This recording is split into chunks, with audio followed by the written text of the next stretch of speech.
இறைவார்த்தை மத்தேயு நற்செய்தி பிரிவு 9 இறைச்சொற்றடர்கள் 1 முதல் 8 முடிய. இயேசு படகேறி மறுகரைக்கு சென்று தம் சொந்த நகரை அடைந்தார்.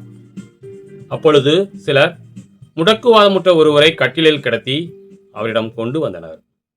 இயேசு அவருடைய நம்பிக்கையை கண்டு முடக்குவாதமுற்றவரிடம், மகனே, துணிவோடிரு, உன் பாவங்கள் மன்னிக்கப்பட்டன என்றார்.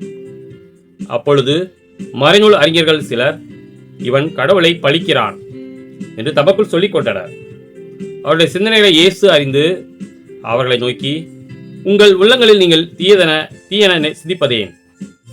உன் பாவங்கள் மன்னிக்கப்பட்டன என்பதா, எழுந்து நட என்பதா? எது எளிது? மண்ணுலகில் பாவங்களை மன்னிக்க மானிட மகனுக்கு அதிகாரம் உண்டு என்பதை நீங்கள் அறிந்து கொள்ள வேண்டும் என்றார்.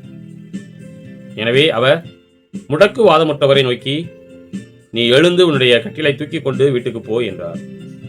அவரும் எழுந்து தமது வீட்டுக்கு போனார். இதை கண்ட மக்கள் கூட்டத்தினர் அச்சமுற்றனர்.